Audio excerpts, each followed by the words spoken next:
Gracias, muy buenas tardes ya.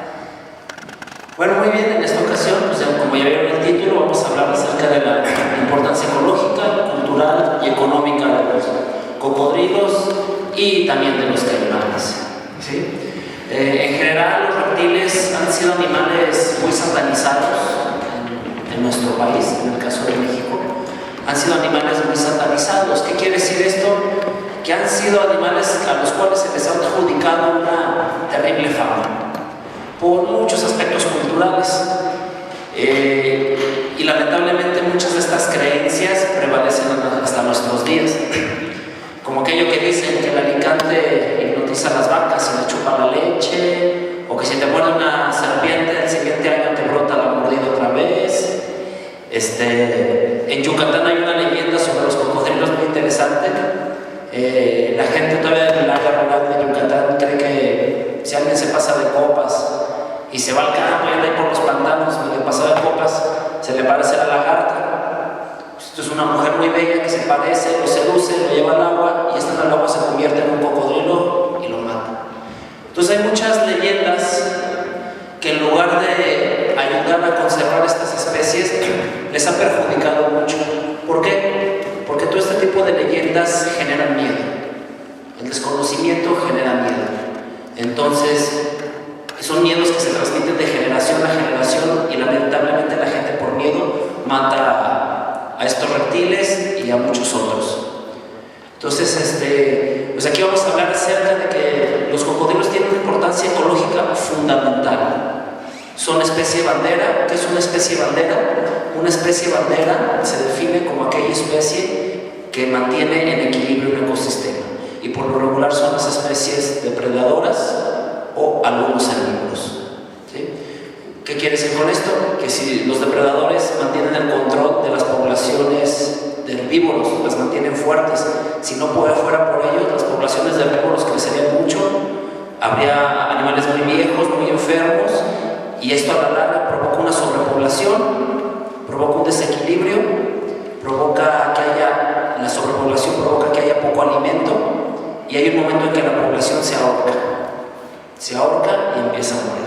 Todos los depredadores mantienen de esta forma los ecosistemas, mantienen controladas las poblaciones de herbívoros, y las poblaciones de herbívoros se mantienen fuertes y se mantiene la parte vegetal del ecosistema.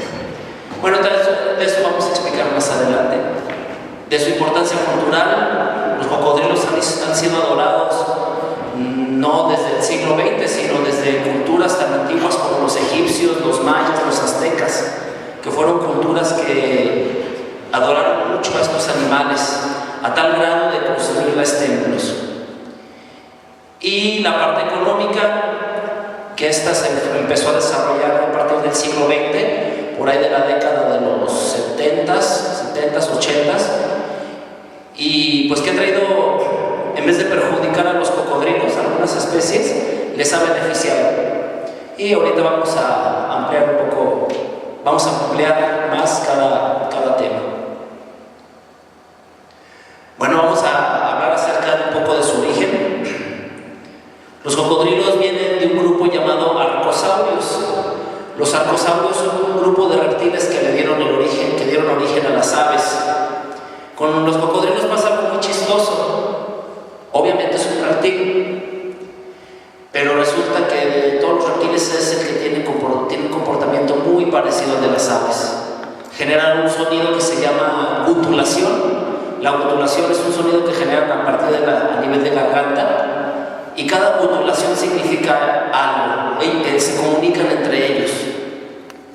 Se podría decir que tienen una comunicación muy compleja y estrecha entre otros individuos de alguna población. Esa es una característica, y eso lo hacen también las aves. Las aves se comunican entre ellas. Otra, hacen nidos. Es el reptil que hace nido y cuida nido y tiene cuidado parental. ¿Qué quiere decir esto de cuidado parental? Cuidado parental es que una vez que las crías eclosionan del huevo, las cuida durante algunos meses. Entonces, es el único reptil que tiene cuidado parental. Se ha visto en algunos anfibios, recientemente se ha descubierto que algunos anfibios tienen algo parecido al cuidado parental, pero todavía no se ha confirmado bien.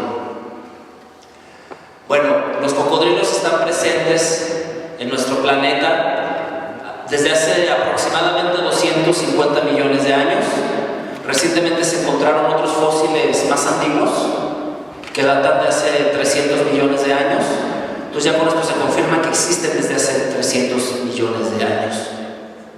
Son reptiles muy antiguos y para mí son muy impresionantes porque se han adaptado a muchos cambios climáticos. Imagínense, en 300 millones de años, cuántos cambios climáticos, cuántos movimientos geológicos no ha habido, cuánta actividad volcánica no ha habido, cuántos cambios en el planeta han existido, y ellos siguen presentes, evolucionando, adaptándose a los cambios y presentes a nuestros días, hasta nuestros días. Bueno, su origen, esto va relacionado con lo de arriba. Su origen, ellos surgieron en el periodo Triásico durante la era Mesozoica. Los cocodrilos se iniciaron durante este periodo. Posteriormente siguió el Jurásico, es cuando aparecen muchos dinosaurios, y el Cretácico, que es el gran boom de los dinosaurios, cuando los dinosaurios son gigantescos, el gran Tiranosaurio Rex, el gran Triceratops. Entonces los cocodrilos han visto venir y han visto irse a muchas especies, y ellos nos vieron llegar. A lo mejor les toca también vernos irnos como especie. Entonces imagínense el menú tan amplio que han tenido los cocodrilos durante 300 millones de años. ¿A cuántos cambios nos han tenido que adaptar? Incluso a cuántos cambios del menú. Han comido de todo, hasta dinosaurios. Entonces, por eso se me hace un grupo tan interesante. Alcanzaron grandes tamaños durante el Jurásico y Cretácico. Sí, hay algunas especies que ya no existen en la actualidad. Ahorita vamos a hablar de algunas de ellas. Del registro fósil de los cocodrilos. En el Cretácico hubo cocodrilos de hasta 15 metros de largo, y hay un caso de 16 metros, el Sarcosuchus imperator, el emperador de la carne. Fueron cocodrilos que fueron encontrados fósiles en el desierto de África. Se presume que antes esas áreas del desierto de África antiguamente eran costas. Entonces por eso es que estaban ahí. Muy bien. Cocodrilos del desierto del Sahara. Bueno, aquí hago referencia a los fósiles que se han encontrado en el desierto del Sahara. Este es un jabadrilo. No sé si han escuchado hablar de él. ¿Sí han escuchado hablar de él? El jabadrilo. El jabadrilo era un cocodrilo que tenía unas patas largas. Tenía unas patas largas, pero también podía nadar en el agua como cualquier cocodrilo. Podía nadar, pero por ejemplo, si él no alcanzaba a capturar su presa en la orilla del cuerpo de agua, si la presa huía, salía del agua y lo correteaba. Entonces tenían unas patas largas. Este cocodrilo fue de los de la época de Jurásico y Cretácico. Cocodrilo muy antiguo y muy grande también. Bueno, aquí hay algunos dibujos del jabadrilo. Estos son los primeros que hubo durante el Triásico. Posteriormente evolucionó y ya de proporciones mayores. Durante el Jurásico también se han descubierto algunos fósiles de cocodrilos marinos que, como pueden ver, en vez de patas tenían aletas. ¿Sí? Este es el Metriorhynchus, el género de ese tipo de cocodrilo. Básicamente, según los paleontólogos, se alimentaba de peces y algunos invertebrados. Tal vez algunos más grandes podían cazar algunos otros reptiles. Y este data de la época del Jurásico. Durante el Cretácico, como ya les mencioné, hubo especies como esta, que era el Deinosuchus rioegrandensis. El Deinosuchus rioegrandensis, uno de los fósiles más grandes que se han encontrado, han sido de 15 metros, pero no se han encontrado esqueletos completos. Han hecho un trabajo muy interesante en el Museo del Desierto en Coahuila, no sé si lo conozcan, en Saltillo. Es un museo, el Museo del Desierto es un museo, más que nada un museo paleontológico muy interesante, ya que Coahuila tiene una zona paleontológica de suma importancia donde se han encontrado muchas cosas nuevas. ¿Sí? Por ejemplo, estos hadrosaurios, los picos de pato, se descubrió que eran el alimento básico de los cocodrilos de Deinosuchus rioegrandensis. En Coahuila han encontrado dos cráneos, el Museo del Desierto ha encontrado dos cráneos de estos dinosaurios,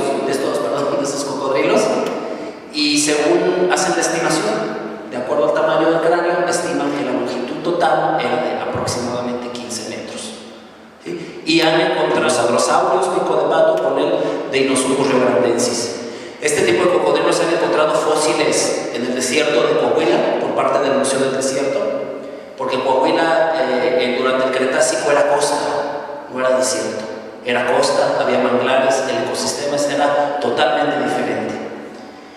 También se han encontrado en algunas partes de Texas y últimamente hicieron un descubrimiento en Chiapas. En Chiapas se descubrió otro cráneo de este tipo de cocodrilo. Entonces han estado saliendo por diferentes partes del mundo. Cretácico. Otro del Cretácico es el que les hablé ahorita, que encontraron en el desierto del Sahara, un fósil gigantesco, del Sarcosuchus imperator. Es latín, que significa el emperador de la carne. ¿Sí? Y igual era un depredador oportunista, vivía en aguas salobres y posiblemente se desplazaba a grandes distancias por mar abierto. ¿Sí? Era un cocodrilo también muy grande. ¿Por qué han durado tanto estos reptiles en el planeta? Bueno, hay varias características que les han permitido permanecer hasta nuestros días. Sobrevivieron al impacto de destrucción que provocó un meteorito hace 665 millones de años, el cual extinguió a los dinosaurios. Bueno, está esta teoría. Se sabe que los cocodrilos y muchos otros reptiles, no solo los cocodrilos, aguantan altos grados de radiación. ¿Sí? Aparte, muchos de estos animales tienen la costumbre de vivir en cuevas, a muchos metros bajo tierra. Entonces eso les permitió también, en parte, sobrevivir. Otra es que, como todos los reptiles, son animales de sangre fría. ¿Y qué quiere decir esto de sangre fría? Ayer lo explicamos también en la otra plática. No quiere decir que son tan malos que matan a sangre fría, porque mucha gente le dice, ¿por qué es de sangre fría los reptiles? No es que las serpientes se comen a sangre fría a los ratoncitos. O los cocodrilos matan a sangre fría. Bueno, no. Es como si ahora le preguntan a una señora, oye señora, pero yo era un niño, yo no sabía lo que eran los mamíferos. Yo le pregunté, oye, ¿por qué se llaman mamíferos? Es que la mami cuando tiene las crías es muy feroz. Pues eso es un mamífero. Yo me quedé con esa idea hasta que entré a la secundaria, corregí. Bueno, así creen que mata sangre. No, ¿qué quiere decir esto? Que ellos no generan su propio calor. Los reptiles no generan su propio calor, necesitan absorber el calor del medio externo. ¿Y esto en qué les beneficia? Mucha gente compra tortuguitas iguales de mascota y se les mueren. ¿Por qué? Porque se olvidan de varios detalles muy importantes y uno de ellos es asolear a los reptiles. Porque el sol primero les ayuda a fijar la vitamina D, que es la fijadora de calcio. Entonces un reptil que no se asolea por lo regular tiene problemas de huesos y de piel.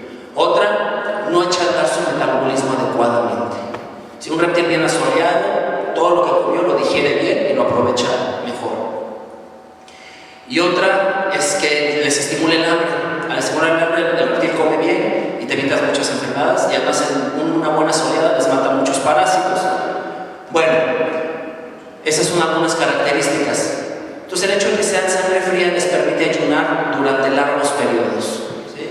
Capacidad de ayuno hasta un año, ¿no? Cocodrilos adultos. ¿Y esto qué trae como beneficio? Al ayunar, al bajar su metabolismo, les permite este ayuno, bajan el ritmo cardíaco hasta un latido por minuto.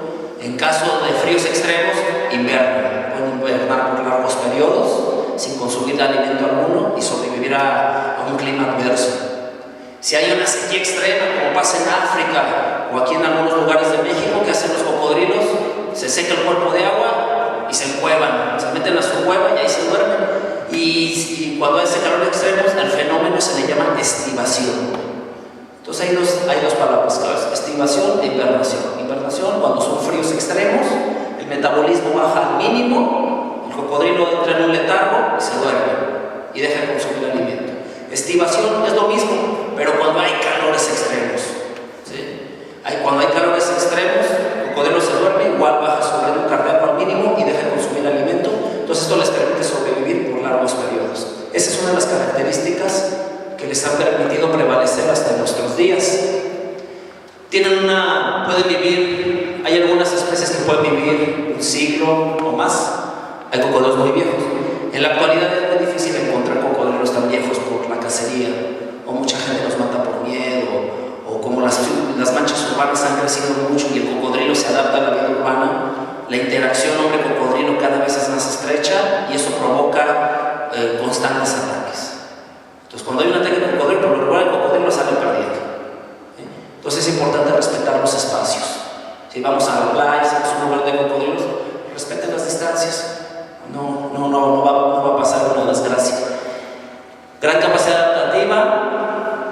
Una gran capacidad adaptativa. Aquí hago referencia a los cocodrilos del desierto. Eso lo comentamos al final para no desviarnos de la plática. Bueno, tienen gran capacidad adaptativa, ya lo mencionamos al principio. Se han adaptado a muchos cambios climáticos, a muchos cambios geológicos y en la actualidad incluso se han adaptado a los cambios tan acelerados que ha provocado el hombre. Hasta eso se han adaptado. Tiene un sistema inmunológico muy desarrollado. Los cocodrilos pueden soportar hasta las peores infecciones que cualquier ser humano ya nos provocan una infección tan fuerte que nos podría matar. Ellos son capaces de tolerarles, su sistema inmunológico ataca estas infecciones sin causarles el menor daño alguno. ¿Sí? El sistema inmunológico de los cocodrilos es impresionante. Bueno, lo que mencionábamos hace un momento, hablo reptil. Cocodrilo es un reptil, pero a mí me llama mucho la atención de que tiene algunas características de aves. Una es que tiene una visión a color. Los cocodrilos ven como nosotros, ven a colores, reconocen personas, reconocen vehículos, reconocen lugares, reconocen muchas cosas. Ven a colores, pero hay un detalle, su gama de colores es mucho más amplia que la del ser humano. Entonces mucha gente los ve como animales obsoletos, primitivos. Yo creo que es al contrario. Están muy bien adaptados a su medio ambiente y se adaptan a los cambios. Entonces es impresionante su visión. Su visión es tan buena de día como de noche. ¿Sí? Por lo regular, en climas calientes, los cocodrilos adoptan hábitos nocturnos. Hay especies que viven en algunos lugares donde en ciertas temporadas hace frío, ahí cambia su comportamiento, se hacen diurnos, dependiendo del lugar donde estén. De la visión es algo muy interesante y todavía muchos científicos están estudiando los ojos de los cocodrilos. Están saliendo datos muy interesantes de ello. Ya lo mencionamos, cuidado parental. Hasta ahorita es el único reptil confirmado que tiene un cuidado parental como tal. La hembra tiene una comunicación muy estrecha con las crías, eso es muy de las aves. El estómago, la parte terminal del estómago está modificada en una molleja o parecido a una molleja que tritura. De hecho, los cocodrilos en su hábitat natural, donde encuentran piedras en el fondo del agua o así las orillas tiradas, tragan pequeñas piedras. Esas pequeñas piedras técnicamente se le llaman gastrolitos. ¿Y para qué les sirven? Le ayudan a triturar las partes duras de su alimento. Entonces esas piedritas pasan a esta parte modificada del estómago y ahí con los músculos que tienen esa molleja, junto con las piedras, les ayuda a triturar su alimento como huesos, cartílagos, pelos y les ayuda a triturarlo. Esto es característica de las aves. Tiene un corazón de 4 cavidades, 2 aurículas y un ventrículo, ¿sí? Como nosotros. El resto de los reptiles tienen un corazón de 3 cavidones, ¿sí? Entonces esta es una característica muy interesante. Corazón de 4 cavidades, igual que las aves, ¿sí? Y que los mamíferos. Dentadura de tecodonta. Esta dentadura, ¿qué quiere decir? Teco o teca, espacio. Dontos, dientes. Que el diente está insertado en un huequito, ¿sí? ¿Qué quiere decir esto? Que los colmillos no están inervados, los colmillos no tienen nervios, pueden morder, pueden atacar y todo. Si se les rompe un diente no les duele, porque el colmillo no está inervado. Y aparte, ¿qué creen? Los regeneran, ¿sí? Regeneran los dientes, pueden regenerar dientes a lo largo de toda su vida. Entonces es algo muy, muy interesante. Nunca pierden por muy viejito que es el cocodrilo, se queda sin dientes, ¿sí? Es el único reptil que emite sonidos, ya lo comentamos, que se llaman guturaciones. ¿Por qué dijimos que eran guturaciones? Porque es gutural el movimiento. Exactamente, se genera a nivel de garganta, ¿sí? Bueno, entonces algunas características similares a de las aves. Aparte, ya se hizo la secuenciación de ADN y ya se comprobó que el parentesco que hay entre aves y reptiles es entre aves y cocodrilos, perdón, es muy cercana. ¿Sí? Bueno, aquí está un esquema del corazón del cocodrilo de 4 cavidades, un esquema muy sencillito. En la dentadura del cocodrilo, vean cómo aquí está el colmillo viejo, pero ya está regenerando uno nuevo. ¿Sí? Entonces, si se les cae, con una buena alimentación, con buena calcificación, regenera el colmillo, donde tiene el hoyito, regenera otro. Pero a veces ya encuentra el colmillo ahí, pero ya está regenerando, entonces el nuevo empuja al viejo y ya los tira. Y luego a veces, los que hemos trabajado con este tipo de animales, pues tenemos que el colmillito acá colgado, cosas así. Mucha gente, no, es que ¿por qué traes el colmillo colgado? Piensan que uno llegó, agarró al cocodrilo, le quitó los dientes para ponérselo. No, realmente cuando andas trabajando te los encuentras tirados. Cuando andas haciendo colecta de nidos o estás trabajando en algún proyecto, te los hayas tirados. Entonces muchos los recogemos. Bueno, aquí hay el diente de reemplazo, el diente que está funcionando. Si sigue creciendo sale el diente viejo. ¿Sí? Familias. Bueno, el dato más reciente es que en el mundo se cuenta con 25 especies de cocodrilos. Hasta hace unos años todavía eran de 23, pero ya hicieron unos estudios genéticos en África y parece ser que en África en vez de 3 especies hay 4 y creo que en Australia hay otra tercera especie. Bueno, son 3 familias las cuales forman al grupo de los cocodrilianos. Cuando hablas de cocodrilianos te refieres a cocodrilos, caimanes y gaviales. Familia Crocodilidae formada por 17 especies, Alligatoridae, que son caimanes, formada por 7 especies, los gaviales por una especie. ¿Sí? El gavial del Ganges, Gavial gangesicus, que solo vive en la India y vivía antes en otras partes de Asia. Ya está al borde de la extinción. El zoológico de San Diego y otro zoológico en Nueva York tienen reproducción en cautiverio y tienen convenio con el gobierno de la India y parece ser que están haciendo liberaciones.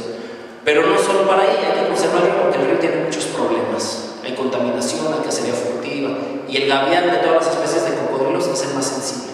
Es muy sensible a los cambios en su hábitat. El resto de las especies son más resistentes. En total, el grupo de cocodrilos está conformado por 25 especies de todo el mundo. ¿Cuál es la diferencia? Pues hay diferencias muy claras, ¿no? Entre gaviales, cocodrilos, caimanes y gaviales. Cocodrilos, lo más fácil es, tienen cabezas triangulares, los caimanes tienen cabezas redondeadas, ¿sí? Para que aquí vean claro con los cráneos, tienen cabezas redondeadas, y los gaviales tienen unas mandíbulas sumamente estrechas. ¿Por qué? Porque el gavial está especializado en comer peces y pequeños invertebrados de agua dulce. ¿Sí? Entonces por eso son las diferencias. Y entre cada uno pues hay diferentes especies. Esta es una única especie, entre estos hay muchas especies. ¿Alguna duda hasta aquí? ¿No? Bueno, aquí hay algunos vivos, unas fotografías de animales vivos. Es un caimán mexicano. Caimán mexicano, el nombre científico es Caimán crocodilus fuscus. Solo vive en una pequeña parte de la costa oaxaqueña y costa de Chiapas. Es de distribución muy restringida, entonces tiene muchos problemas también por su distribución tan restringida. Cocodrilo, este es un cocodrilo acutus, también que vive en México, vive desde el sur de Sonora por la costa del Pacífico hasta Chiapas, y también vive en Quintana Roo y en otras partes del mundo como Florida, Costa Rica, Cuba y Florida. Vive también esta especie. Y el gavial, esto es aquí para que vean las diferencias entre las cabezas. También hay una manera de distinguir más fácil a los caimanes de los cocodrilos. ¿Han visto las lenguas? Cuando llegan a los zoológicos, ¿no se han fijado en las lenguas de los cocodrilos? Ahí les va. Caimanes tienen lenguas rosas.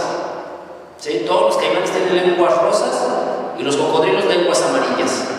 Entonces la forma más fácil de distinguirlos. El gavial tiene la lengua amarilla, pero el gavial a simple vista lo identificas. Entonces, caimanes lenguas rosadas y cocodrilos lenguas amarillas. Hay más diferencias diferencias, pero esas son las más sencillas. Cabezas redondeadas o cabezas triangulares, o en caso de la ave, una cabeza muy angosta. Bueno, vamos con las especies mexicanas. En México tenemos hasta ahorita 3 especies confirmadas. Hay una cuarta, ahorita vamos a hablar de este tema, que todavía está en discusión, si realmente es una especie mexicana o no la es.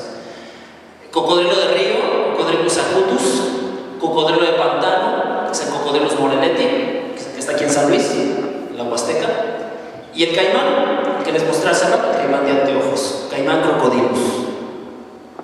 Bueno, el cocodrilo de río, Cocodrilo acutus, también es de amplia distribución, vive desde el sur de Sonora, por la costa, desde el sur de Sonora, todo el Pacífico mexicano, hasta Chiapas, Yucatán y Quintana Roo, en México. ¿Sí? Es un cocodrilo que puede alcanzar hasta 7 metros de longitud. Hay algunos especialistas que sugieren que hasta 8 ya cocodrilos acutus muy viejos, pero hasta ahorita no se ha podido confirmar. Pero sí está confirmado de ejemplares de hasta 7 metros. En el hábitat natural del cocodrilo acutus, lo más grande que puedes encontrar son 4 o 5 metros. Ya de 5 metros son raros. En el cañón del Sumidero, en Chiapas, hay un cocodrilo en especial que se llama Serafín. Serafín. Un servidor estuvo trabajando con un grupo de especialistas allá. Yo andaba ahí con ellos trabajando y el jefe del proyecto ya andaba siguiendo el rastro de Serafín, un cocodrilo que nunca se había podido capturar, pues quería sacar muestras de sangre, porque está haciendo un estudio de evaluación de plomo a través de sangre de cocodrilo del cañón de Sumidero, para evaluar los índices de plomo en la contaminación del agua.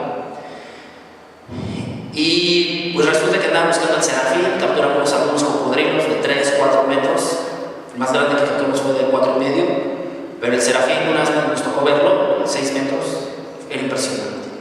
Fue un día temprano de la mañana, andábamos haciendo recorrido, estaba Serafín, asoleándose en una playa del río Grijalva.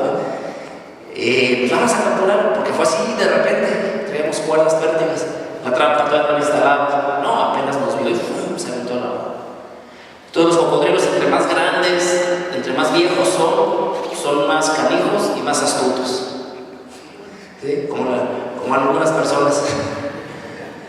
Sí, son animales muy inteligentes. Bueno, es el cocodrilo acutus del Pacífico mexicano. No solo vive en las partes costeras, puede introducirse hasta ríos, presas o algunas lagunas. No es exclusivo de costas. Cocodrilo de pantano. Vive en toda la vertiente del Golfo, desde el norte de Tamaulipas, con todos los estados del Golfo, incluyendo San Luis Potosí y Querétaro. Sí, San Luis Potosí es una zona huasteca. Y resulta que hace poco un biólogo de la UNAM estuvo haciendo estudios de genética en los cocodrilos de aquí de San Luis Potosí, y resulta que descubrieron que en Moreletti las poblaciones del resto de los estados ya son híbridos, posiblemente con acutus, porque han estado llegando acutus al Golfo. Y posiblemente la población de cocodrilos de San Luis Potosí sea la más pura de Moreletti. Entonces van a empezar a hacer más trabajos, porque la población de San Luis Potosí casi no se ha estudiado, y hay muchos datos interesantes sobre la pureza de la especie de aquí. Bueno, cocodrilo Moreletti máximo llega a alcanzar hasta 4 metros de longitud. Es un cocodrilo también de buen tamaño. Y ahorita es el único autorizado para su crianza comercial por el gobierno mexicano. Tiene mucho valor su piel en el mercado. Bueno, el caimán crocodilus. Ahorita los ejemplares se pueden llegar hasta medir hasta 3 metros. Estos viven en la costa de Chiapas y una pequeña parte de la costa de Oaxaca. Pero ya no los han estado introduciendo más allá en el valle de Oaxaca, en las presas, porque la gente no los agarra como mascotas. Y han estado echando en las presas, también en Chiapas, en lugares donde no había caimán, ya hay caimanes. Entonces, haciendo un relajo. Como todos sabemos, el hombre es un gran dispersador de especies. ¿Sí?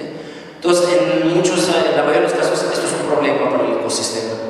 En algunos casos, estos animales se han adaptado y han logrado sobrevivir. Si alcanzan la lengua rosadita, y el cocodrilo, la lengua amarilla. ¿Sí? Es una de las diferencias. Y este es el que tiene mayor problemas en México, porque es de distribución más restringida. Entonces, cualquier especie ser de distribución más restringida, al haber los cambios del hombre, le provoca más problemas porque no tiene otras opciones de desplazarse. Bueno, en general los cocodrilos más o menos ponen de 30 a 40 huevos y ponen muchos. Como todos sabemos, todos los animales que tienen tasa alta de natalidad es porque su tasa de mortalidad también es altísima. Cuando son crías tienen muchos depredadores, como garzas, tortugas, peces, aves rapaces, tienen muchísimos depredadores. Bueno, aquí le puse mito o realidad. Alligator mississippiensis en México. Como todos sabemos, esta especie la creíamos exclusiva de Estados Unidos, que vive desde el sur de Texas hasta Carolina del Norte. Incluso vive en lugares muy fríos. De las 25 especies es una de las especies que aguanta más el frío.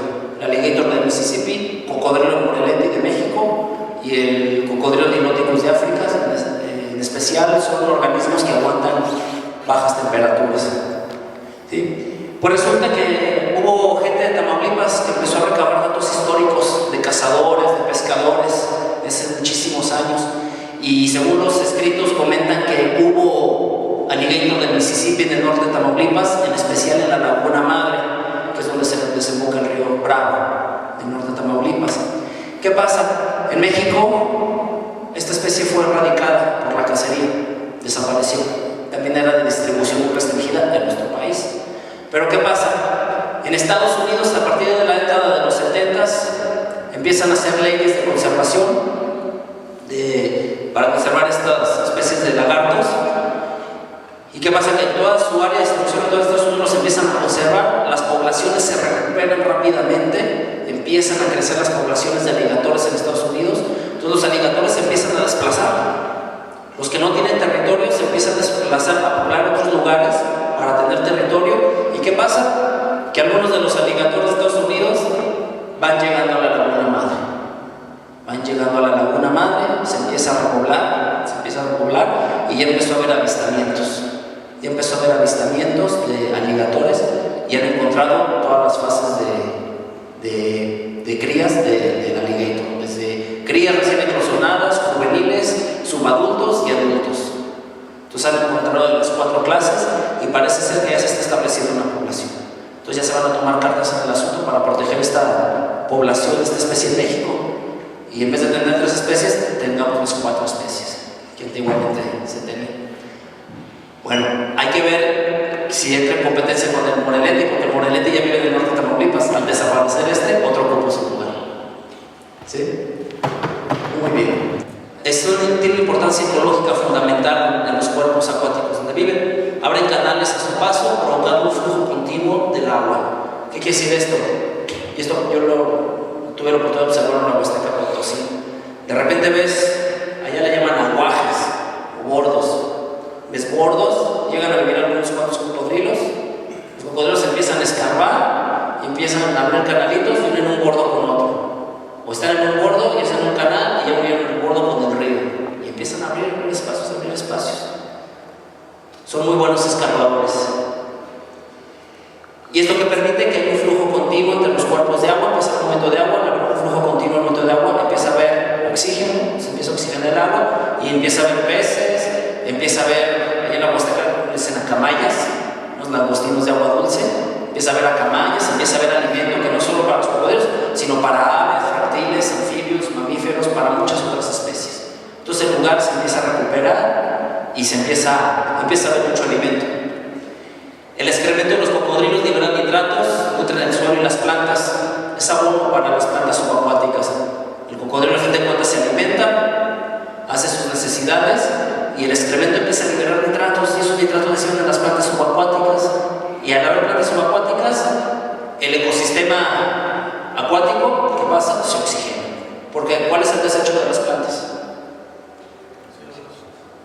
Absorbe CO2 y libera el oxígeno, que es el desecho de las plantas. ¿Sí? Entonces todo está relacionado, en los ecosistemas todo está relacionado. Ninguna especie está por capricho de nadie. ¿Sí?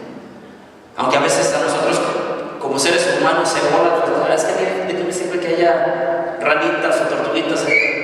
Por algo están ahí, están cumpliendo una función ecológica.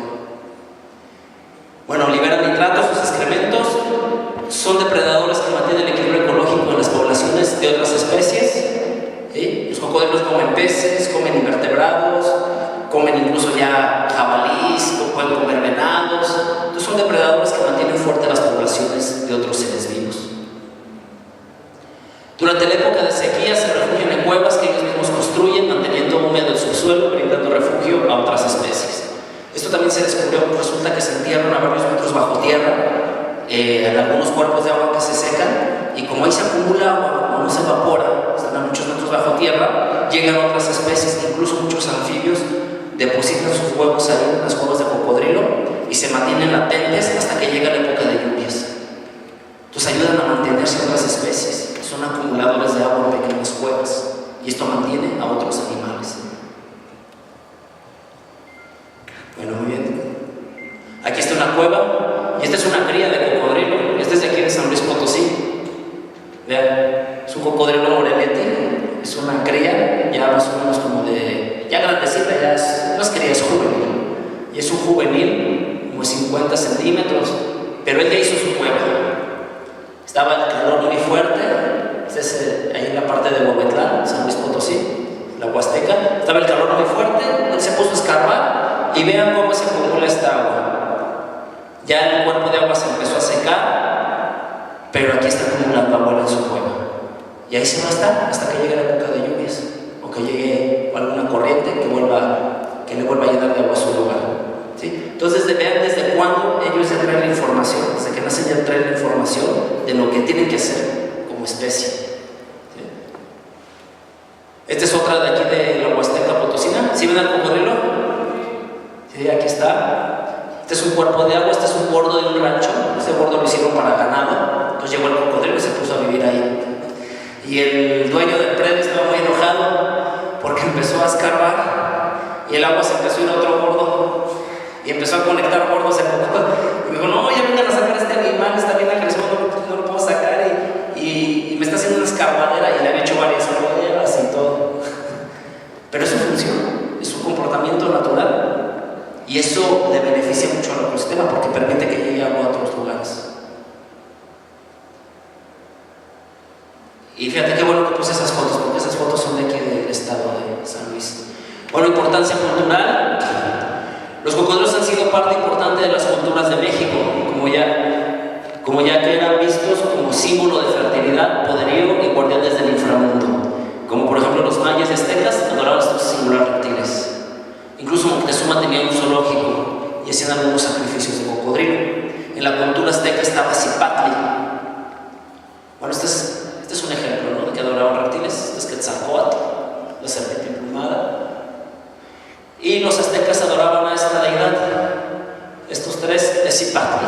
Zipatli en lengua náhuatl significa el espinoso, haciendo referencia a sus escamas pronunciadas. Y este otro es Acuetzpali. Acuetzpali en náhuatl significa lagartija de agua. Entonces tenían estas dos deidades cocodrilianas, los aztecas. ¿Y para ellos qué simbolizaba esto? Pues era símbolo de fertilidad. ¿Por qué de fertilidad? Porque donde había cocodrilos, había peces, había tortugas, había aves, había mamíferos, había plantas, había todo un ecosistema en equilibrio. Entonces ellos lo interpretaban de esa manera: donde está este animal hay equilibrio y fertilidad. ¿Sí? También lo consideraban dueño de dos mundos. Al cocodrilo no tener su cabeza al ras del agua, los ojos en la parte superior, el cuerpo en la parte inferior, ellos creían que estaban conectados con el mundo mortal y con el mundo del inframundo. Tenían algunos conceptos muy interesantes ahí. Entonces acuérdense: Zipatli, el espinoso; Acuetzpali, lagartija de agua. Los mayas tenían a esta deidad. Esta deidad se llama Ipsamna. Ipsamna en maya, hasta donde tengo el dato, significa la madre uno lagarto.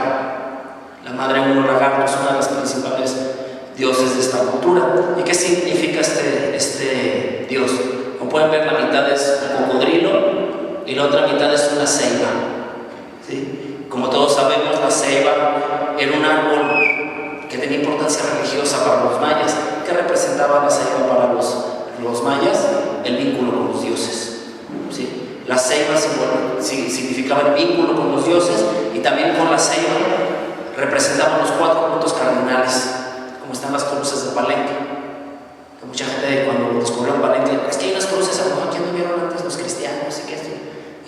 descubrieron que sí representaban los 4 puntos cardinales con ceibas. Y el cocodrilo, para los mayas, el cocodrilo, las fauces abiertas del cocodrilo es la entrada al inframundo. ¿Sí? No es el inframundo católico, para los mayas el inframundo era donde iban todos los mortales, buenos y malos. Entonces, Ipsana, la madre del lagarto, en el vínculo con los dioses y con los muertos. Eso simboliza. Muy bien, pero en México no solo se adoran cocodrilos, también en otras partes del mundo, como en Egipto. En Egipto fueron unos fervientes adoradores de cocodrilos, adoraron a Sobek. Sobek era el dios cocodrilo de los egipcios, era el dios del inframundo también y creador del río Nilo. Según la leyenda egipcia dice que el río Nilo se creó a partir del sudor de un cocodrilo. En realidad los cocodrilos no sudan, ni toman agua. Pero según la leyenda dice que llegó un cocodrilo al desierto, sudó y hizo el río Nilo. ¿Por qué lo veían ellos en su cultura así o en sus conceptos? Porque el río Nilo, gracias al río Nilo prosperó la cultura egipcia. Eso lo sabemos todos, que gracias al río Nilo pudo levantarse ese gran imperio, ¿no? Y el depredador, la cúspide de la cadena alimenticia en ese lugar, ¿quiénes eran? Los cocodrilos. ¿Sí? Entonces, pues lo veían como deidad. A tal grado que construyeron esta ciudad, los egipcios, el Fayum, que los griegos cuando la descubrieron la llamaron Crocodilópolis. ¿Sí? ¿Y por qué? Porque el Fayum era una ciudad única y exclusivamente para adorar a Sobek. Eran puros templos en adoración a Sobek, al dios cocodrilo, que era, como ya lo vieron acá, cabeza de cocodrilo, cuerpo humano. Entonces, cuando descubren esto, descubren que todos los templos tienen cocodrilos adornados con joyas, con brazaletes, collares, y muchos peregrinos que iban al Cairo pasaban por ahí y le dejaron las ofrendas. Les dejaron las ofrendas a los cocodrilos para estar bien consumidos. Fue muy interesante eso. ¿Por qué Crocodilópolis? Porque los griegos en sus tierras tenían una lagartija, crocodilos. Entonces, cuando conocieron los grandes reptiles en Egipto, los relacionaron con las lagartijitas de su tierra por las escamas picudas, pero son totalmente diferentes. Entonces, de ahí nació la palabra cocodrilo, ¿sí? Que significa gusano de piedra. Entonces, la palabra realmente es de origen griego, la palabra cocodrilo. Bueno, aquí hay algunas representaciones del dios Sobek. Esta es una de ellas, cuerpo humano, cabeza de cocodrilo. Aquí está otra de las estatuas egipcias. Ya ven que Anubis es el dios chacal, Horus es el halcón, cuerpo humano. Hay un dato muy interesante con esto, que tenía 2 fases en la cultura egipcia Sobek, una fase malévola y una fase benévola. La fase benévola es esa que les platico, que es el creador del río Nilo, y en los egipcios, al igual que en los aztecas y mayas, era símbolo de fertilidad y de abundancia. Pero también tenía su fase malévola. Si algún faraón había sido tirano con su pueblo, Horus y Anubis lo juzgaban, y si sus obras malas pesaban más que sus obras buenas, llegaba Sobek y se lo llevaba al inframundo para aplicar castigo. Entonces tenía 2 fases de la cultura egipcia, una fase mala y una fase buena. Pero los egipcios, en muchas de sus adoraciones, en el Fayum, en esta ciudad, en la adoración de los cocodrilos, momificaban cocodrilos. ¿Con qué objetivo? Para estar bien con el dios Sobek. Momificaban cocodrilos, y estos cocodrilos, muchos de ellos eran sacrificados por medio de la decapitación. Decapitaban al cocodrilo, lo momificaban, y cuando algún importante gobernante moría, llevaba su momia de cocodrilo. También momificaban otros animales. En sí, yo no soy ningún experto en el tema de Egipto, pero conozco a 2 personas que sí conocen bien estos temas, y cuando platico con ellos me revuelvo porque es complicada la cultura egipcia. Esto es así, a muy grandes rasgos. Entonces, esta es una momia de cocodrilo muy antigua, que fue encontrada en el Cairo. Importancia comercial. Ya hablamos un poco de su importancia ecológica, ya hablamos un poco de su importancia cultural, y ahora vamos con la importancia comercial. Durante la década de los 70 se empezaron a legislar leyes en favor de la conservación de los cocodrilos. ¿Qué pasó con esto? Durante años, durante siglos la cacería de cocodrilos fue un negocio muy redituable. ¿Por qué? Por la piel exótica. Mucha gente durante muchas generaciones vivió de esto, de vender pieles de cocodrilo. ¿Y qué pasa? Que en los 60, 70 se dan cuenta que las poblaciones a nivel mundial van para abajo. Entonces el primero en empezar a legislar leyes fue Estados Unidos, después Australia y ya después, durante la misma década, fue México. ¿Sí? Entonces en los 70 se legislaron las primeras leyes, igual en México, para la conservación de los cocodrilos, pero esto incrementó, al prohibir la cacería, se incrementó la cacería furtiva. O sea, la cacería furtiva, ¿por qué? Porque el costo de las pieles se incrementó. Al ser prohibidas, se hacen más caras. Entonces esto incrementó la cacería furtiva y en vez de beneficiar a las especies, las perjudicó más. Entonces en los 80s empezaron a hacer leyes y permisos para la crianza comercial de cocodrilianos con fines comerciales. ¿Sí? Esto fue en México, porque en Estados Unidos empezaron a hacer crianza comercial desde principios de los 70s. Pero en México, hasta la década, y no fue en los principios, fue a mediados de los 80s cuando el gobierno empezó a promover esto. ¿Sí? Bueno, estos son bienes de caimán en Brasil. Bueno, y con las pieles de cocodrilos, pues como sabemos, hacen muchas cosas: bolsas, carteras, joyeros, morralitos, todo, cinturones, es un joyero así para guardar anillitos y cosas. Entonces a mucha gente se le hace muy desagradable esto, muy grotesco, pero lamentablemente mucha gente vive de esto.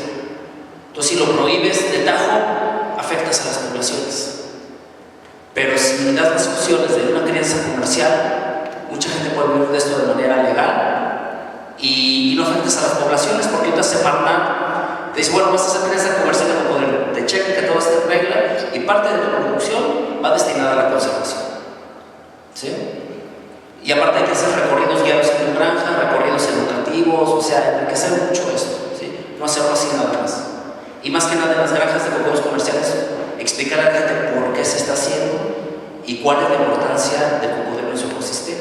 Y aparte estar liberando parte de tu producción a su hábitat natural y darle seguimiento a esa población. ¿Sí? Entonces están haciendo los productores que participen, que colaboren con la conservación de estas especies. Cocodrilo Morenetti el cocodrilo mexicano de pantano, estuvo al borde de la extinción. Desde que empezó con granjas comerciales, ya no está en peligro de extinción. ¿Sí? Ahorita vamos a hablar un poco sobre esa ley en México. Por eso son algunos artículos que se hacen de cocodrilo. Otro aspecto comercial de los cocodrilos es el ecoturismo. También tienes no solo comercial, no solo aprovechamiento de piel y carne para consumo, pero también puedes tener el aspecto ecoturístico. El aspecto ecoturístico también deja mucho dinero, bien enfocado, deja mucho dinero. Y en lugares como Australia hacen este tipo de shows. Lo que hacen es que simplemente hacen saltar al cocodrilo. Y la gente paga mucho dinero por ir a ver saltar a un cocodrilo. ¿Sí? Entonces, pero no suele ser eso, ahí te enjaretan los souvenirs, que la cachucha, que el llavero, que esto, que el otro, que los videos, entonces puedes hacer todo un negocio redituable, ¿sí? Esta es otra opción. Y también en esos lugares promueven mucho la divulgación, que es muy importante. La divulgación al público en general, yo pienso que es de suma importancia, ¿sí? Porque despiertas el interés de la gente, informas a la gente y la gente también contribuye desde su trinchera a conservar a estos animales. ¿Cómo? No comprándolos como mascota, no comprando productos ilegales, etc. Entonces, estos son ejemplos de otros países. Este también es en Australia, donde promueven el buceo. Pues no buceo, te bajan en una jaula para ver los cocodrilos en fondo, ¿sí? Y esto es muy atractivo también. Te toman tus fotos, todo. Te llevas tus fotos para la ecoteca y ya te vas feliz, pagaste una lana, generaste empleo, generaste dinero, ¿sí? Y sin afectar a las especies. Este es un ejemplo aquí en México, Cocodrilos Mexicanos SADCB. Es una granja productora comercial de cocodrilos. Ellos producen aproximadamente, bueno, yo hice mis prácticas profesionales en el 2004, producían 30,000 cocodrilos al año para producción de piel y carne, y todo eso lo exportan a Europa y Japón. Y Cocomex colabora mucho con la conservación del cocodrilo nativo de Sinaloa, que es el acutus. Sí, ellos tienen programas de conservación de cocodrilo acutus en su hábitat natural.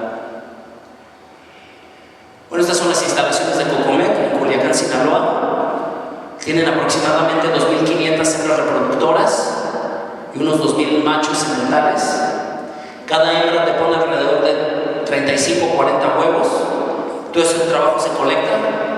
A mí me tocó, debo hacer mis prácticas profesionales, me tocó colectar, es una friega. Te metes a esos lugares, los niños están alrededor.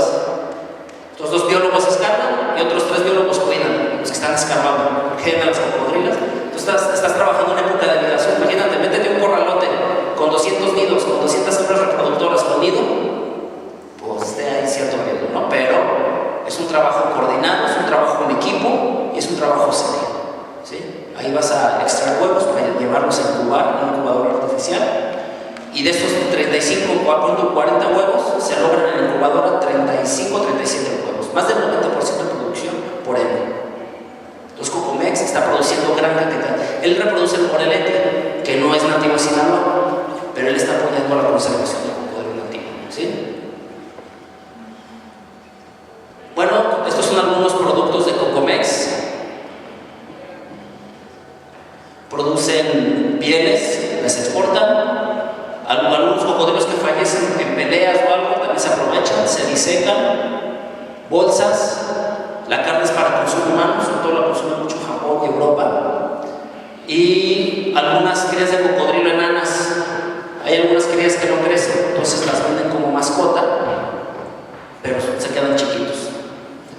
Venden aceites y los cocodrilos que se mueren, que de repente mueren en peleas o algo, los disecan y también los, o sea, todo aprovechan. Todo lo aprovecho. Son las casetas de aislamiento, las casetas de engorda. Aquí es donde los engordan. Hay un fenómeno en Cocomex, nacen algunos cocodrilos blancos. Esto no es albinismo. El albinismo se define como la ausencia total de melanina. La melanina es la proteína que nos da el color de piel, el color de ojos, de cabello. Igual los animales tienen melanina. En este fenómeno no se llama albinismo porque sí hay melanina. Sus ojos son verdes, tienen manchas negras, amarillas. Este fenómeno se llama leucismo. ¿Qué quiere decir esto? Que la producción de melanina es baja. Pero sí hay, y esto es un indicador de endogamia. ¿Conocen el término endogamia? ¿No? El término endogamia, bueno, algunos sí. El término endogamia es cuando tú tienes una población aislada de animales, como en este caso, tienes cocodrilos en granja. Y hay un momento en que ya se están reproduciendo entre parientes, entre familiares. Entonces la sangre se empieza a degenerar. Y un indicador es este fenómeno. Empiezan a nacer cocodrilos blancos. Y mucha gente, ¡ay, qué padre, qué exótico, tienes cocodrilos blancos! Sí, pero esto quiere decir que mi población se está degenerando. ¿Sí? Entonces Cocomex, estos los aprovechan de igual manera, pues tienen aprovechamiento comercial. Algunos zoológicos, algunos secretarios les compran cocodrilos blancos porque son muy atractivos para la exhibición. Pero Cocomex sí toma cartas en el asunto con respecto a la endogamia que se comienza a hacer presente. ¿Qué hace? Que empieza a hacer intercambio con otras granjas, ¿sí? Para que haya un flujo genético en su población. Entonces, Cocomex es una empresa responsable. A mí me consta, yo trabajé ahí, yo hice mis prácticas profesionales ahí, yo conocí a los biólogos de ahí, a los que llevan al frente todo este proyecto, y me consta que hacen conservación del cocodrilo nativo y todo su hábitat. Y la producción morelítica es totalmente responsable y hasta eso lo tratan, porque hay otras empresas que les ha valido. Bueno, este es otro proyecto, ahorita ya les hablé del aspecto comercial y todo, pero también está en la fase de conservación. Proyecto Cañón del Sumidero. ¿Cuál es el objetivo del proyecto Cañón del Sumidero? En el zoológico Miguel Álvarez del Toro, en Tuxtla Gutiérrez, Chiapas, tienen un programa de reproducción del cocodrilo acutus para repoblar esa parte del río Grijalva, el Cañón del Sumidero. ¿Por qué? Porque su población se vio muy afectada también por la cacería, contaminación y muchos otros factores. Entonces, ¿qué es lo que hacen? Reproducen esta especie en cautiverio en el Somal, y ahí hasta que el animal tiene 1,5 m, 1,80 m de largo, son liberados.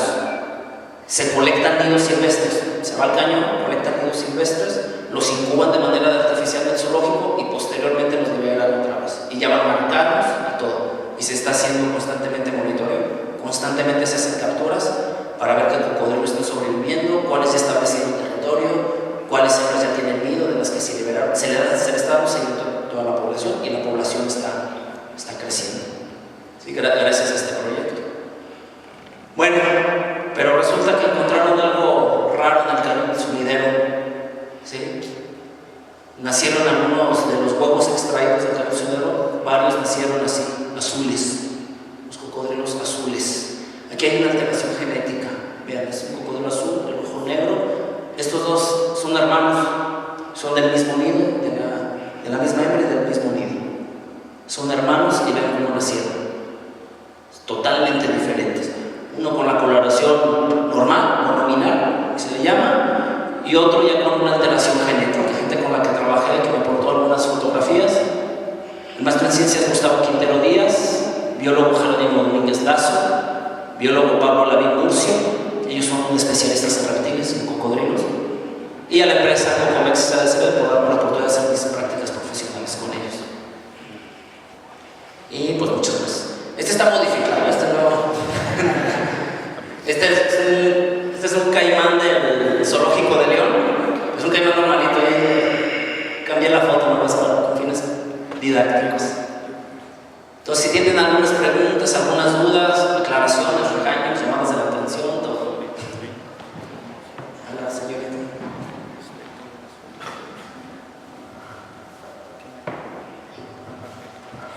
Buenas tardes. En cuanto a lo de la endogamia, bueno, en Cocomex, no sé si se puede hacer algo para evitarlo, tener un control de la reproducción de los sementales con las hembras reproductoras.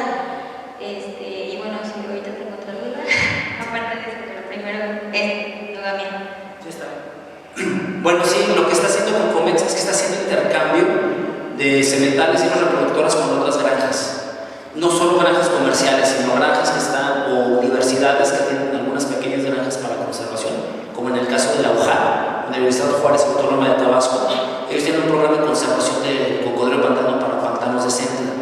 Entonces, Cocomex hizo un convenio y están intercambiando ejemplares para tener un flujo genético, pero están intercambiando ejemplares para ponerlos en cautiverio, no para liberar. Lo que están liberando es lo que están reproduciendo esa granja.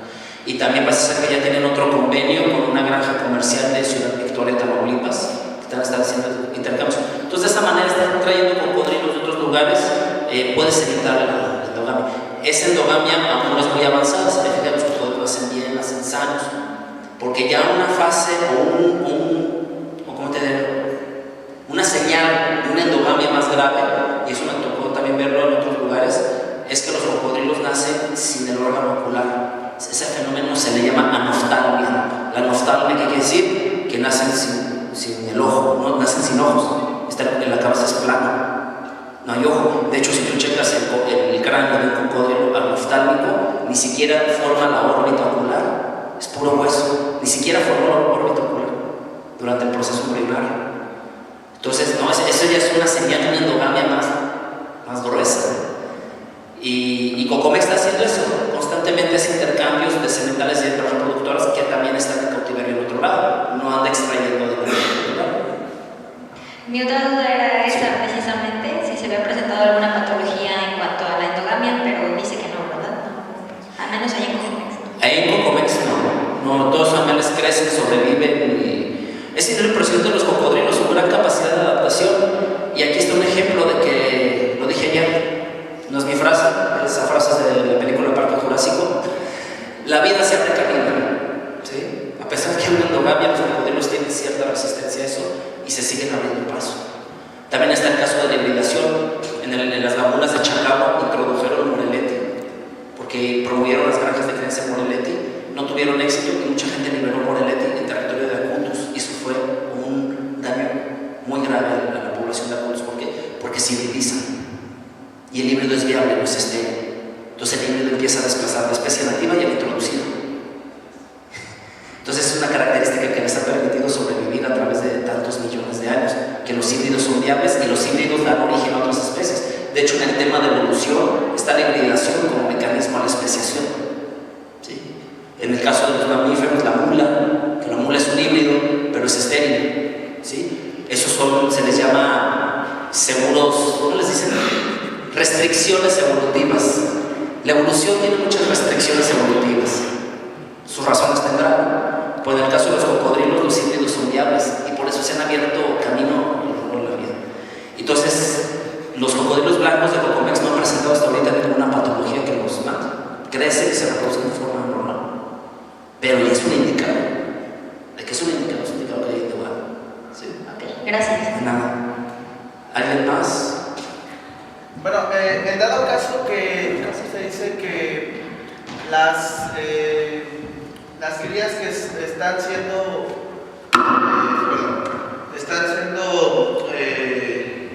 digamos, expuestas a metales pesados y que se hayan vuelto azules, sea esa la teoría, o sea, que sí sea esa en realidad la causa por eso, ese color. La pregunta sería, ¿usted cree que eso podría abrir camino a que fueran resistentes a estos metales pesados? Sí tienen cierta resistencia y mucho mayor que nosotros. Sí tienen mucha resistencia a metales pesados o a otros contaminantes, pero como sabemos, los metales pesados son bioacumulables. Se acumulan mucho en hígado, en sangre, entonces son bioacumulables. Entonces va a haber un momento en el que el cocodrilo va a tener un límite y lo va a matar. Entonces, si realmente es por la causa de metales pesados, que se sabe que los metales pesados pueden alterar a nivel genético, todavía no está comprobado, pues había que estudiar y ver qué posibilidades hay de desarrollar no solo cocodrilos, sino toda la fauna de esa parte. O sea, el cocodrilo es un indicador, sí, es un indicador, pero también la fauna no se sabe bien cómo está siendo afectada, qué tanto le está afectando esto. Entonces es importante tomar cartas en el asunto, por eso la importancia de confirmar bien qué lo está causando. Una vez confirmando bien qué es lo que se lo está causando, ya se toman cartas en el asunto y ya se ve qué proceder se va a tomar. Otra duda, ahorita que hablabas justamente de... Perdón, nomás para confirmar tu pregunta, pero de que tienen un límite, tienen un límite. O sea, va a haber un momento en que van a acumular tanto que los van a matar. Sí, otra de las preguntas es, cuando una especie, por ejemplo, un cocodrilo con otro cocodrilo, tienen, bueno, fue lo que ahorita hablabas de la evolución, ¿no? Cuando hay una hibridación. Una hibridación, tienen ciertas adaptaciones de cada una de las especies, o sea, por ejemplo, que sea uno que es de la vertiente del Pacífico y otro que era más de Chiapas o no sé, de Yucatán, hay una hibridación, se pueden, ¿cómo se dice?, distribuir en ambos lugares. Oye, o sea, que haya cocodrilos en el Golfo y Morelia del Pacífico. Sí, pero que los dos hibriden, o sea... Natural. Sí. O sea, hay una atracción, digamos, sí puede haber una atracción entre especies diferentes. O sea, sí, o sea, en el caso de las lagunas de Chacabo, introdujeron Moreletti, querían meter el aspecto comercial con las granjas. Por X situación no funcionaron los proyectos y todos esos cocodrilos fueron liberados ahí. Entonces el cocodrilo Moreletti se empezó a reproducir con acutos, incluso se cortejaban y se empezaron a reproducir. Y había nidos pues ya de que ponían los huevos y nacían híbridos. Ahorita ya hay híbridos adultos porque ese problema tiene muchos años. Entonces, pues está muy interesante ahí el asunto de la hibridación porque el híbrido es viable. Ahora, yo he visto híbridos, he tocado ver cocodrilos híbridos que tú los ves y es un acutus, pero hacen la secuenciación de ADN no es un acutus puro, es un híbrido. O ves un Moreletti y pues tiene más de acutus que un Moreletti genéticamente. O sea, ya son cuestiones a nivel genético. Otro detalle es que Yucatán y Quintana Roo son las zonas de traslape natural de las dos especies.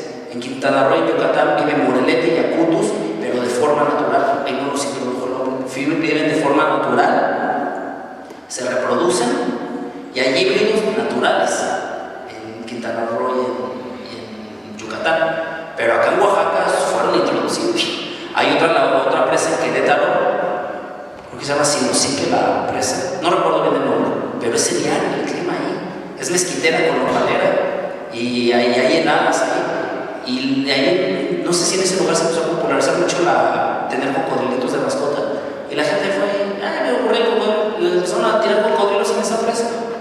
¿Y qué pasó? Que se estableció una población y ya viven ahí.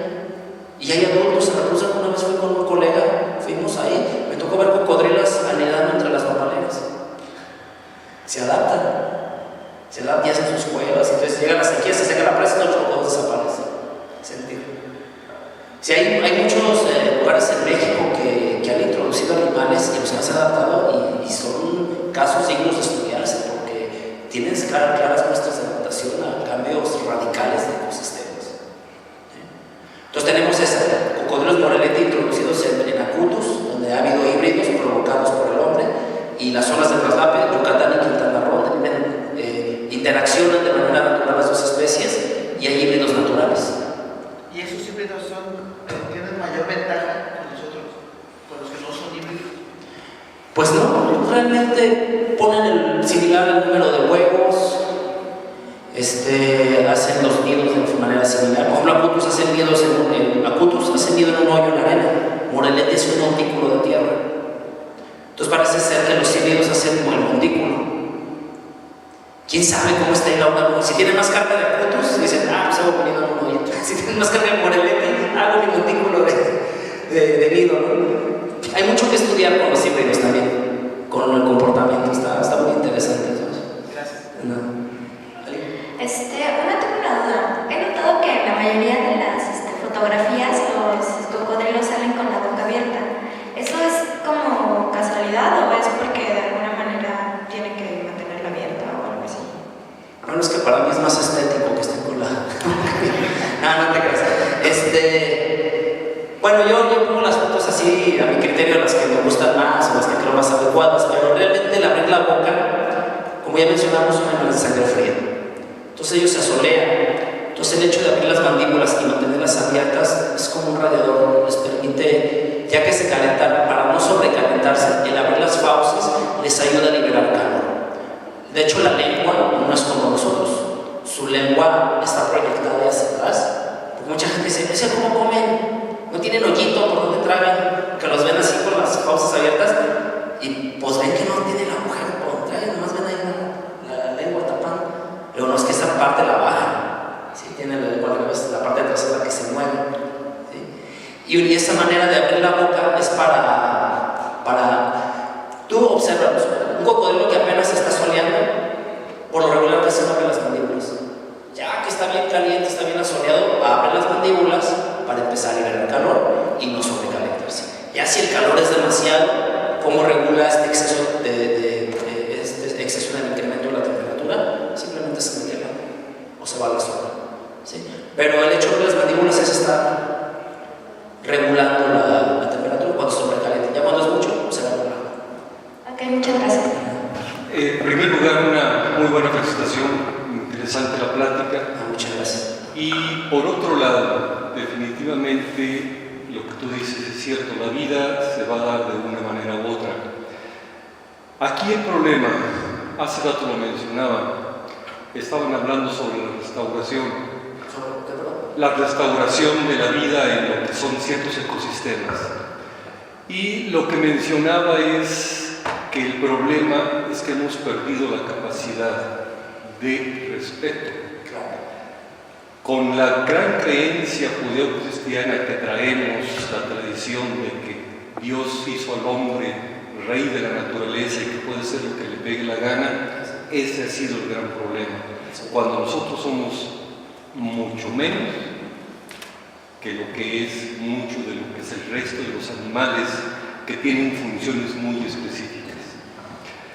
Si nosotros aprendemos a respetar, la bronca es de que no nos respetamos nosotros como humanos, menos vamos a respetar al resto y entramos, lo que tú mencionabas, con esa situación de egoísmo, egolatría, y comenzamos a tratar y a modificar. Ahí, en ese sentido, estoy de acuerdo contigo en todo lo que hemos hecho de cambios en un momento dado por nuestros caprichos y modificamos no solamente animales, sino plantas incluso. Nosotros tenemos una situación de plantas muy especiales, sin embargo, por belleza traemos plantas que no son nuestras y modificamos también. Aquí vendría nada más otro planteamiento. Es interesante ver este animal que viene de tanto tiempo hacia atrás, que ha resistido tantas cosas, Y ahorita que estamos, a lo mejor vamos a entrar en polémica, no es el objetivo, que estamos hablando de lo que es el calentamiento global, que creo que no es tal calentamiento. Yo creo que es el primer punto que mencionabas de cómo modificamos. El calentamiento global realmente lo hemos tenido.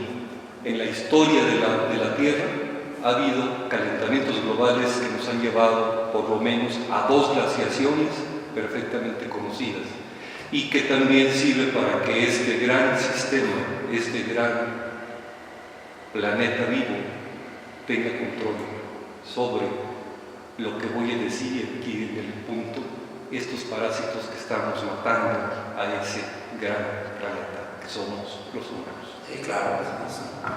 Sí, estamos afectando gravemente, como usted menciona, a veces por belleza, por creencia de que la flora o la fauna de otro lugar es mejor que la de aquí, y introducimos, empezamos a dispersar aquí nuestras especies y empezamos a provocar daños muy serios a nuestros ecosistemas. Pero sí es muy cierto lo que dice usted. Y más que nada es que nos han inculcado eso, ¿no? Como sociedad, como cultura mexicana, que lo extranjero es mejor que lo que hay aquí. Como decía un padre, ay, yo voy a mi granja de cocodrilos, un biólogo, también que le encantan los cocodrilos, porque a mí, luego decía, ay, pero yo a mi granja le quiero poner cocodrilo africano. Luego, si tienes especies que puedes aprovechar aquí y aparte ayudar a su conservación, pues aprovechalas de aquí. ¿Qué tanto le buscas a los cocodrilos africanos? Luego, lo evolucionó de otra manera en otro lugar, pero no tiene mucha diferencia con los de aquí. Pues siempre el jardín del vecino es más verde que el mío. Y el vecino dice exactamente lo mismo del mío. Sí. Mi jardín es más bello y más verde para él porque lo estamos viendo a la distancia. Así y ese es el gran problema. Sí, es un gran problema. Y más que nada debemos valorar lo que tenemos como país, como cultura, como lo que somos, como México, ¿no? Aquí la Huasteca Potosina tiene una gran riqueza. A mí me tocó trabajar en Tanchachín, es una comunidad de ejidatarios en Tanchachín. Estuve ahí un tiempo colaborando, porque el plan era poner un cocodrilario con fines de exhibición para los turistas, y ese proyecto iba a beneficiar a 40 familias del ejido. Y empezamos a trabajar recursos y todo, y a mí yo con tristeza vi que el proyecto no avanzó como debía, porque trae muchos problemas internos, muchos egoísmos, muchas envidias. Y dije, ay, es que eso como país nos está frenando, de paso está perjudicando a todo nuestro ecosistema. Pero decía la gente de Tanchachín, ustedes tienen agua, tienen selva, tienen esto, aprovechenlo. Viven aquí, tienen todo. Yo simplemente soy un biólogo que viene a ayudarles a gestionar los recursos y yo al rato ya me voy. Pero ustedes son los que saben quedar con todo esto. Si ese es el problema, no estamos conscientes de dónde estamos. ¿Alguien más? ¿Una pregunta? ¿Las muchachas de allá?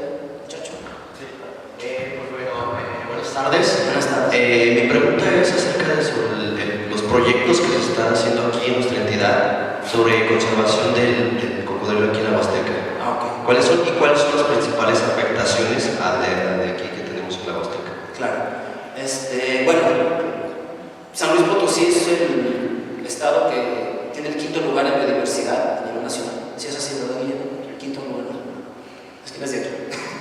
Cuando me equivoco me corrige. Si es el 5º lugar a nivel nacional con biodiversidad, ahí se va con Chiapas, con otros estados, está a nivel. Y realmente San Luis Potosí ha sido muy poco estudiado. Si hay gente que ha trabajado aquí, si hay gente que incluso hasta por amor al arte ha generado información. Entre ellos aquí el biólogo presente, Guillermo Martínez de la Vega, el biólogo aquí en San Luis.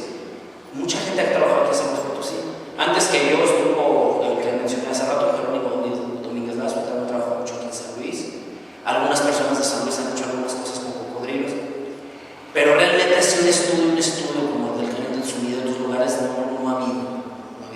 Hasta hace poco me enteré que andan biólogos de la UNAM haciendo un estudio de genética en la ciénaga de Cabezas y creo que en Tamuín andan recabando información genética. Hasta ahorita es el estudio más serio que se ha hecho, pero son biólogos de la UNAM y no sé realmente si estén en convenio con alguna universidad aquí o con el gobierno federal, con las oficinas de aquí, no sé. Por lo que sí te puedo decir es que hace falta mucho trabajo, no solo con el cocodrilo, con todo San Luis Potosí hace falta un trabajo con todo, con Águila Real, con las cactáceas de San Luis Potosí, con los ecosistemas en general, con el jaguar de San Luis Potosí, o sea, hace falta estudios de todo. Entonces, ¿tú eres de aquí? ¿Sí? Soy de aquí. Entonces, también estoy estudiando biología. Estás estudiando biología. Entonces tú no vas a necesitar irte a otros lados. A lo mejor tal vez irte a Chiapas, a otros lados a capacitarte. Pero aquí en tu estado tienes mucha chamba. Mucha chamba. Entonces nosotros tenemos una asociación civil. Él vive aquí. Él es uno de los vocales de la asociación aquí en San Luis Potosí. Entonces el que guste se puede dar de alta a nuestra asociación. Y necesitamos gente aquí también. Gente que está aquí, que ve los problemas de aquí. Y empezar a generar proyectos. No estar esperanzados a que el gobierno haga todo. El gobierno está muy corrompido. Entonces, que nosotros empezamos a tomar cartas al asunto. Yo cuando me enteré que había cocodrilos en San Luis Potosí, que yo no sabía. Yo regresé a Sinaloa y dije, quiero ir a otro lugar donde hay cocodrilos. Pues vete a San Luis, ahí nadie está haciendo nada, está lleno de cocodrilos en la Huasteca. Y de volada me puse a buscar por internet y di con las oficinas de Samarnat y resultó que una bióloga, oye, es que andamos buscando a alguien que le eche la mano con unos ejidatales de Tanchachín para bajar recursos para un cocodrilo. Pues yo voy. Y ahí voy. Y de agarrar, ¿no? O sea, era estudiante yo. Y ahí voy a Tanchachín, ¿no? Cuando iba a Tanchachín me quedé maravillado, precioso. Y fue cuando conocí las cascadas de Tamaulipas. Yo no conocía. Y los ejidatales, no, me gustan los cocodrilos, vamos a estos pantanos, y vamos a este río, y vamos acá, aquí. Y me empiezan a ver, ellos me empiezan. Entonces, es más que nada el interés propio. Tú tienes el interés, tú hazlo, no sabes a qué gobierno. Nosotros tenemos una asociación y realmente estamos interesados en que tener miembros de aquí de San Luis Potosí para hacer cosas. Problemáticas que tiene el cocodrilo San Luis Potosí, cacería furtiva, también venta ilegal de crías. Mucha en la Ciénaga Cabeza se me tocó ver gente vendiendo crías de cocodrilo, que las venden como mascotas, las consumen, pero más que nada, más que sancionar a la gente, más que nada es meter pláticas, programas informativos de divulgación. Yo cuando estuve en Tanchachín, mucha gente de Tanchachín no sabía que estaba prohibido cazar jaguar. Entonces yo le dije a los de Semarnat, oye, ¿por qué no han dado información a la gente? Porque tú no puedes llegar a sancionar ni juzgar a la gente. La gente vive en extrema pobreza y la gente echa mano de lo que tiene. Y la cacería en San Luis Potosí y en muchos lugares rurales es ancestral, la traen de generación en generación. Entonces tú como biólogo no puedes llegar a quitarles todo eso. Estás matando jaguar, estás matando cocodrilo. Hay más que nada poner a trabajar las autoridades. Semarnat tiene un PET, el PET, que es el programa de empleo temporal, y también aplica para comunidades rurales. La gente no necesita sanciones, la gente lo que necesita son opciones. ¿Sabes que no cazas jaguar? Dame una plática como esto. O sea, no cazas jaguar porque tiene importancia cultural, tiene importancia ecológica. ¿Sí? No mates jaguar. En vez de matar jaguar, te vamos a apoyar para que hagas acuacultura. Las especies de aquí de la Huasteca, la camaya y el bagre. Cría camaya y bagre y vente pescado. Ya no cazas jaguar. Entonces empezar es trabajar con las comunidades. No, en ese aspecto en San Luis, no nomás en la Huasteca, en las 3 regiones de San Luis hay mucho que hacer. Muchísimo. Y otra problemática es la contaminación también de algunos cuerpos de agua, que sería furtiva. En general, es eso. Ok, bueno, muchas gracias. Sí, más que nada, si te interesan los temas, te puedes capacitar a otros lados, que generes aquí. Y les hago la invitación a la asociación, que se den de alta con nosotros. Buenas tardes. Bueno, es más una pregunta. Sí. Sobre lo que dijo que los cocodrilos tienen un sistema inmunológico muy fuerte.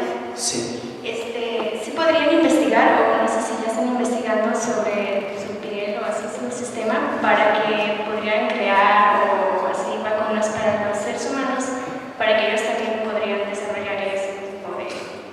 Sí se están haciendo estudios, sí se están haciendo estudios sobre el sistema inmunológico, no solo el cocodrilo, también de muchos buitres.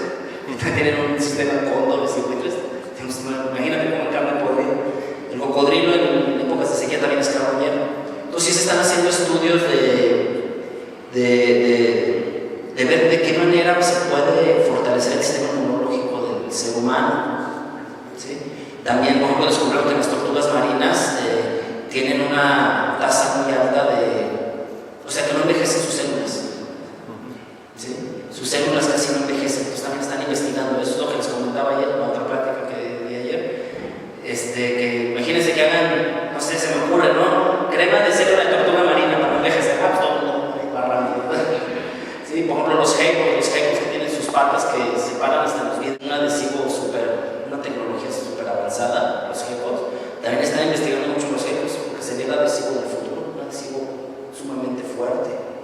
Los venenos del cobre cascabel, que ya en algunos casos están aplicando para tratamientos de cáncer o ataques al corazón. Sí se está haciendo investigación sobre todo eso, hay muchas instituciones que lo están haciendo. En la UNAM en México hay gente que está investigando no solo el sistema inmunológico del cocodrilo, el sistema inmunológico de muchos animales, para aplicarlo al ser humano. Y sí, se está haciendo, no más que hasta ahorita no se ha hecho nada así de que, hemos descubierto algo y se va a comercializar esto, para que todos estén pensando, pues no, todavía no sé, pero sí se está investigando. ¿Y qué tipo de carrera investiga eso? O sea, Bueno, hay varias. Puede ser biología, en este caso somos biólogos nosotros. Hay biólogos que se dedican a la parte genética nada más. Yo soy animalero, yo trabajo con fauna silvestre, ¿sí? Pero hay biólogos que están en la parte genética nada más, que investigan ese tipo de cosas. Hay microbiólogos que trabajan con bacterias, virus, etc. También la parte química, ese tipo de carreras. Hay una licenciatura en bioquímica. Entonces hay muchas carreras que son de tronco común y van enfocadas a eso. ¿Te interesa la bioquímica? es que voy a estudiar para farmacobióloga. La farmacobiología también va enfocada a eso. Ese también puede Sí. hacer una especialidad para eso. Y si yo como biólogo se me echa la gana meterme a la biología molecular, me meto a la biología molecular. Y si yo como biólogo se me echa la gana estarme químico, me hago químico. Si el chiste es que no te pongas barreras de nada. No, y que, si estudias esta carrera ya no voy a poder hacer eso. No, olvídate de eso. Si estudias para farmacobióloga y ya más adelante quieres ser veterinaria, te haces veterinaria. O sea, si luego andan ahí abogados, de delegados, de seguridad. Sí, o sea, no, sí, lo que a ti te guste. Yo el consejo que doy es que estudien la carrera que a ustedes les guste. ¿Por qué? Porque van a ser buenos. Si estudian algo que no les gusta, pues no van a avanzar del montón. Porque no lo van a hacer con ganas. Si a ti te gusta la farmacobiología, entra en la farmacobiología. ¿Sí? Yo lo que les sugiero es que si estás interesado en alguna carrera, ve a la universidad y, oiga, algunos que son farmacobiólogos o no sé, los que estén ahí, oiga, cómo es y qué hacen. Pelárteles, informarte más para ver si realmente quieres eso. Y también sobre lo de la gama de colores, ya vi que los perros, bueno, nada más ven blanco y negro. Entonces, sí se puede saber qué tipo de colores ven los cocodrilos. Sí, yo sé que sí han hecho ese estudio, pero no lo he tenido en mis manos. No he tenido en mis manos esa información, pero sí sé que los han hecho. Porque sí han visto que tienen una gama de colores más amplias. Yo no sé, yo no te puedo decir ahorita, ahí viene el fuchsia o algo así, no, pero sí han hecho estudios y ya han visto que otros colores pueden ver ellos que nosotros. ¿Cómo lo hagan? No sé, te mentiría, pero sí ya están haciendo esos estudios. Y otra cosa también sobre lo que estudió, si diría biología también podría entrar sobre químicos, o sea, hacer experimentos sobre eso en un laboratorio. Sí, hay biólogos de laboratorio, hay mucha gente, farmacobiólogos, la carrera en la que estás interesada, hay bioquímicos, hay biólogos moleculares, ¿sí? Los que se llaman la genética, o sea, si tú como biólogo tienes una amplia gama de estudios, puede ser botánico, los que estudian las plantas, hay biólogos que se quedan a puras plantas. Yo tuve una maestra de botánica que se especializó en puros pastos, ella es doctorado y postdoctorado en pastos. Y hace unos trabajos muy interesantes con pastos. Ya es una bióloga de muchos años y sigue trabajando y sigue publicando y sigue descubriendo. O sea, tú como bióloga tienes muy bien. Hay biólogos que se han dedicado a la parte microbiológica, a la genética. Es amplísimo, es amplísimo. Yo conozco biólogos que, como yo, trabajan con fauna silvestre, pero son biólogos moleculares, también hacen trabajo en laboratorio y dan clases. Y están en la política. Hay biólogos en la política que también hace falta, porque también hay política verde. Y los puestos de Semarnat, de CONAM, que son dependencias de gobierno ambientales, hace falta biólogos en esos puestos, o ingenieros forestales en esos puestos. Sí, también tenemos que meternos en la política, porque son los que toman las decisiones. A muchos biólogos no les gusta, pero es necesario. Yo como biólogo no más se trabaja con farmacéuticos. Yo trabajé en CONAM, yo fui guardabosques en CONAM, es una dependencia del gobierno federal, 2 años, y también me tocó ver cosas de legislación, cosas de política y de política ambiental, ¿no? Y tuve que entrar, al principio no me gustaba, pero aprendí mucho sobre legislación. Dije, esto no lo sabía sobre permisos, sobre todo, cómo está la ley ambiental, todo, las anomalías que hay, lo que está bien hecho, lo que está mal hecho, lo que hace falta en cuestión de política ambiental para beneficiar, por ejemplo, a la águila real, que está en el cóndor de California. Aprendes, a donde vayas aprendes. Entonces, quítense los límites, aquí no hay límites. Y una carrera no te va a definir. Una carrera te va a hacer profesional. El profesionista, profesional te vas a estudiar. ¿Sí? Entonces, quítense los límites. Tú estudia lo que a ti te gusta y de ahí vas a tener un punto de partida y al tu camino vas a ir